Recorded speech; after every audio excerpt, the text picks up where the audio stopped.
de palmas. Ele merece, pessoal.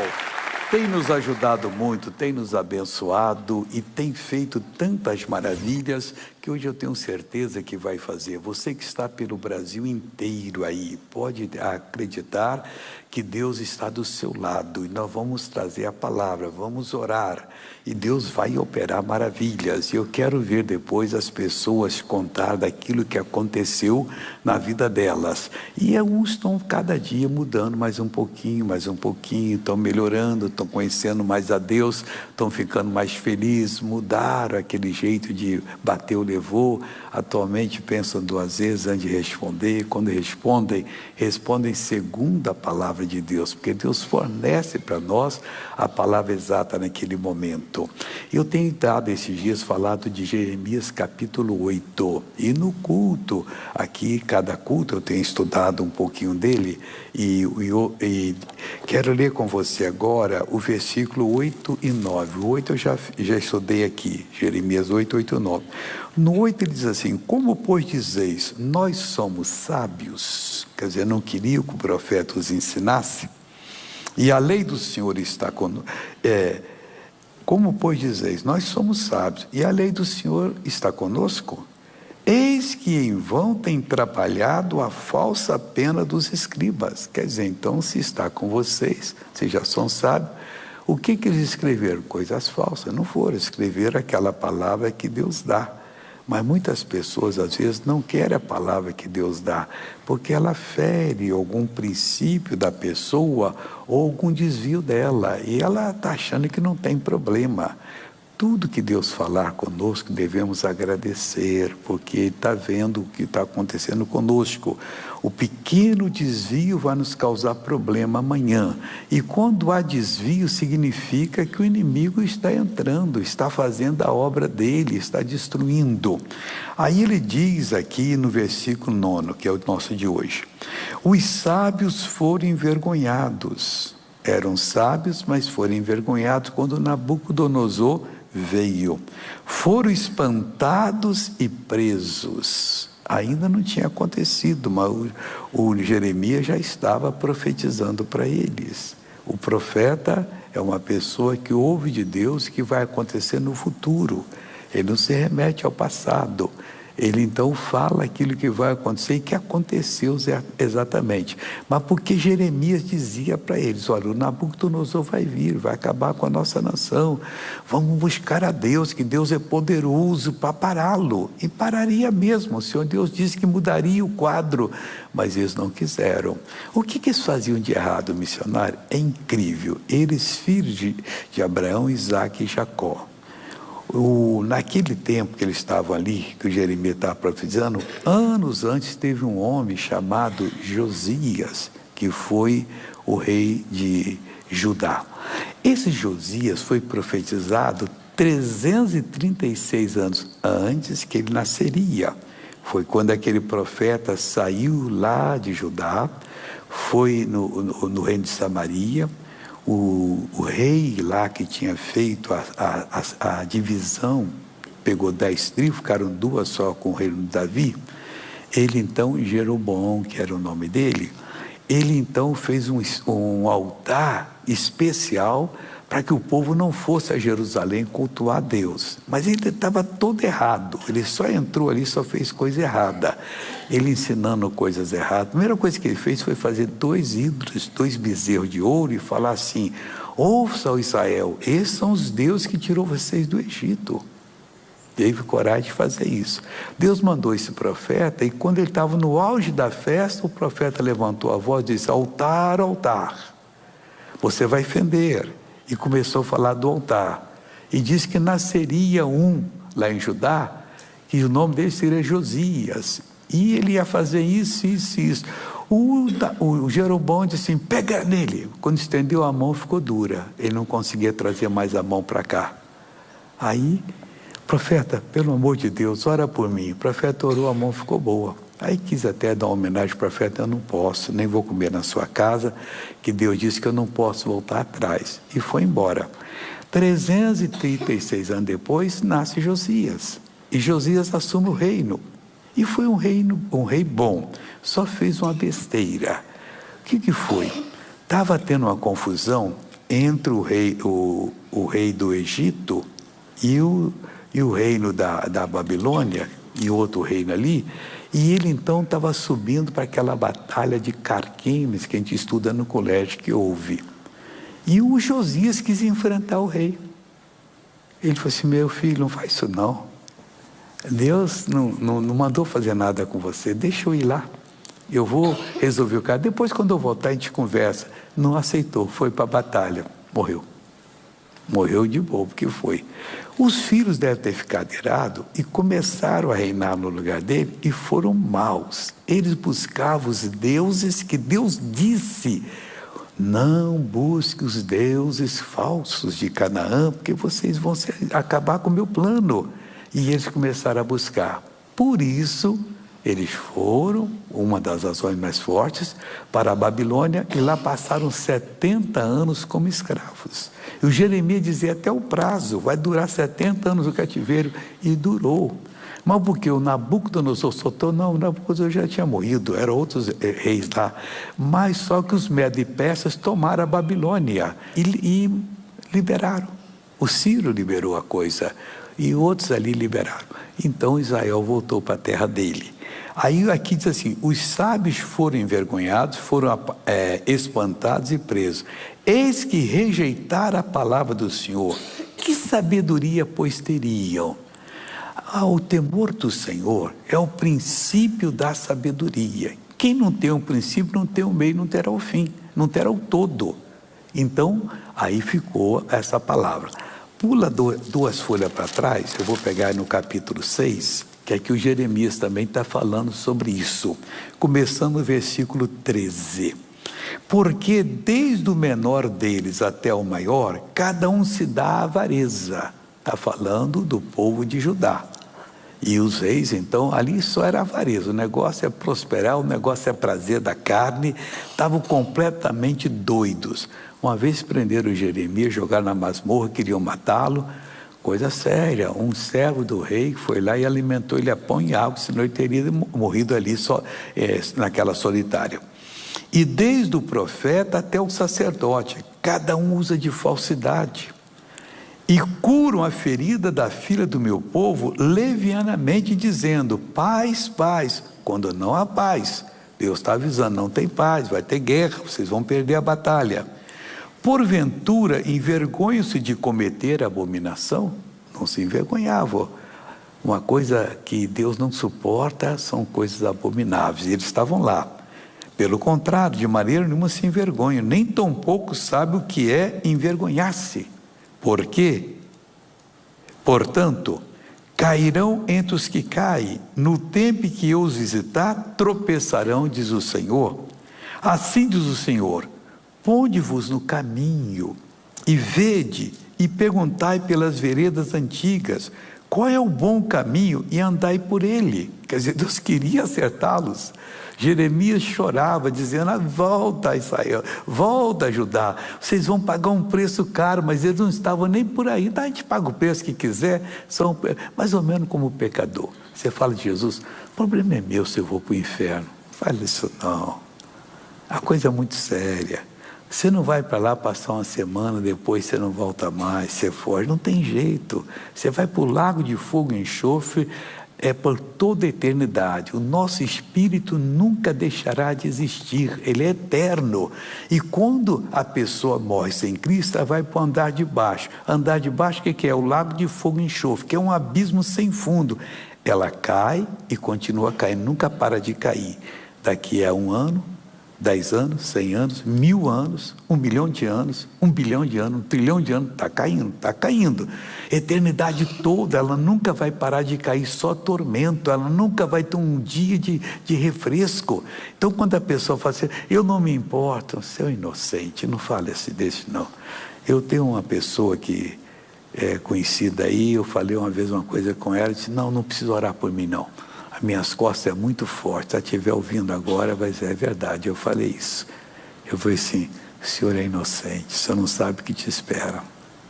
Você dá o recado. E falei, estava orando sério. Não precisa orar por mim, eu sei. Você não sabe que as minhas costas aguenta muita batida. serei inocente. Escuta o que eu estou te falando. Assim diz o Senhor, ponde-vos nos caminhos. Nós temos que caminhos? Os caminhos que Deus revela na palavra. Por um deles você já se safa. Você já passa a ser uma pessoa que o inimigo não pode mais tocar. É só aceitar, eu vou trilhar esse caminho. E Deus vai mostrando mais. Vede e perguntai pelas veredas antigas, qual que eles usaram. Abraão usou, Isaac usou, Jacó usou, o rei Davi usou, tantos outros usaram. Qual é o bom caminho? E andai por ele, por esse caminho que Deus mostrar, e achareis descanso para a vossa alma. Mas ele diz, não andaremos. Pessoas que ficam na rebeldia. E quem fica na rebeldia vai continuar para sempre na rebeldia. O que Deus tem falado com você? Não vem assim como se fosse um fanático, não. Mas vem, Deus, eu quero aprender. Vai falando comigo, vai me mudando, vai me acertando. E você vai entendendo. Deus quer que você anda pela fé e não aos empurrões. Não, agora eu vou buscar de noite, vou jejuar 30 dias. Não faça isso. Vai devagar, vai ouvindo a palavra. Seja uma pessoa sensata, uma pessoa que raciocina. Porque Deus não está atrasado nem adiantado. Se está chegando agora na sua vida, esse é o tempo que Ele quer visitar você. Ah, mas eu sou uma pessoa velha, já me disseram isso no passado. Eu falei, não, Deus vai lhe usar. E usou aquele que falou depois. Então deixa Deus fazer a obra e você tranquilamente vai se assumindo, tomando posse. Agora, quando sentir que tem inimigo, repreenda severamente, manda embora, que Deus dá vitória para você. Amém? Com alguma coisa que você está fazendo, que já fez e que precisa tirar isso do seu caminho. Começa assim. Então Jesus, tomando a palavra, tornou-lhes a falar-lhes em parábola, dizendo: parábola é um meio de ensinamento em que você usa certas figuras para explicar um motivo. Todas as parábolas de Jesus são interessantes. Eu tive uma experiência com Deus em 1975. Eu tinha um trabalho em Nova Iguaçu, no Clube Esporte Clube Iguaçu. E toda quarta e sexta eu fazia reuniões lá. Era mais ou menos assim do tamanho que é da igreja, mas tinha as arquibancadas. E aqui o miolo estava sempre cheio. E tinha as arquibancadas. Ali foi curado um homem cego de problema de úlcera na córnea. E não tinha jeito naquela época, não sei se hoje tem. Não tinha cirurgia, não tinha nada. O nome dele é Jorge. Há um tempo atrás eu encontrei com ele no Nova Iguaçu. E aí, como é que você está? Até hoje eu estou curado. Ah, que coisa boa te ver e tal. Ele trabalhava nos Correios, mas já se aposentou e tudo. E ali muitas coisas lindas aconteceram ali, milagres fenomenais. E eu então estava fazendo a obra lá, mas mudou a diretoria do clube e nós não pudemos continuar, porque o outro presidente era completamente contra a fé evangélica. Tá bom, a gente respeita e nós ficamos sem local. E eu corri e aluguei um clube do outro lado da linha férrea, mas eu descobri que o povo é meio preguiçoso. Aquela multidão que ia não foi atravessar lá. Primeira reunião que eu fiz, deram 20 pessoas. Eu falei, Jesus, o que é isso? Estou em pecado? Aí eu falei, eu estou em pecado. Eu deixei de pregar de maneira séria. Eu vou agora fazer uma igreja para o senhor aqui. Aí eu peguei todas as parábolas de Lucas. Orava, Deus mostrava qual que era, e eu pregava. Quase 2 meses, 1 mês e meio depois, ali a igreja estava cheia de pessoas. Aí eu consegui uma loja do outro lado. Abri, foi sucesso completo. Eu ia lá, tinha dito eu tenho que fazer 5 reuniões, porque não cabia o povo. E eu deixei um pastor lá, falei, toma que agora é com você. Ele tomou conta direitinho. Tinha dia que a rua ficava tão cheia de gente que os carros ficavam buzinando para passar. E lá no outro lado era o mercado Sendas, que era um supermercado. As pessoas ficavam de lá participando. Era festa. Mas aquilo ali me chamou a atenção. O povo precisa conhecer a verdade. o pastor tem que pregar, na sabedoria que eles entendem, porque Jesus disse: conhecereis a verdade e a verdade vos libertará. Aí eu comecei a falar dessas parábolas, aqui, essa é de Mateus. Aí o Mateus disse o seguinte: o reino do céu é semelhante a um rei que celebrou as bodas de seu filho. Essa palavra bodas significa, o pronúncio é bodas mesmo. Há umas pessoas que eu já vi falar bodas, coitados, bodes, são as namoradas dos bodes. Aqui é bodas. Então, o rei foi celebrar. Aqui está falando de Deus celebrando o casamento de Jesus com a sua igreja. E o que ele fez? Tudo isso aqui é parábola, ensinamento por comparação. E Deus vai mostrando para nós. E enviou o seu servo a chamar os convidados para as bodas, e estes não quiseram ir. Depois enviou outro servo, dizendo: dizei aos convidados: eis que tenho o meu jantar preparado, os meus bois e cevados já mortos, e tudo já pronto, vinde às bodas. Aí eles mostraram a real razão que eles não quiseram ir. Outros foram convidados, mais educados, explicaram bem. Porém, eles, não fazendo caso, foram um para o seu campo, outro para o seu negócio. E outros, apoderando-se dos servos, os ultrajaram e mataram. Tem muitos profetas que foram mortos, porque eles não aceitavam aquela mensagem da palavra de Deus. E o rei, tendo notícias disso, encolerizou-se e, enviando os seus exércitos, destruiu aqueles homicidas e incendiou a sua cidade. Então disse aos seus servos: as bodas, na verdade, estão preparadas, mas os convidados não eram dignos. Olha que está falando de muita gente. Não vou para a igreja que eu encontro defeito lá. Tem gente que tem um espírito maligno que acompanha ela só para mostrar coisa que não é. Nós nunca podemos julgar ninguém pela aparência. Eu ia sempre, quando era rapazinho, numa casa lá no Rio, lá perto da TV Globo, lá no Jardim Botânico. Era uma senhora simples que fazia reunião de 6 da manhã até meia-noite. Eu chegava lá mais de 10 horas, ajudava na reunião ali, orando e tal, e ficava às vezes até 1 hora, 2 horas depois eu ia embora. Só dava a minha participação lá desse jeito. Eu não era pastor, eu era jovem ainda, mas de Deus. E toda quarta-feira eu ia para lá. Essa reunião boa era quarta-feira. E aquele tempo, mas parece que está acontecendo alguma coisa, porque toda quarta-feira chovia, era difícil para sair de casa, pegar a condução e ir. Falei: não, mas eu vou. Não faltei um dia só, e ficava cheio de gente, e Deus abençoava ali. Então, aí foi abençoado muito aquele negócio. Aí diz assim, que os convidados não eram dignos, mas ali Deus fazia trabalho.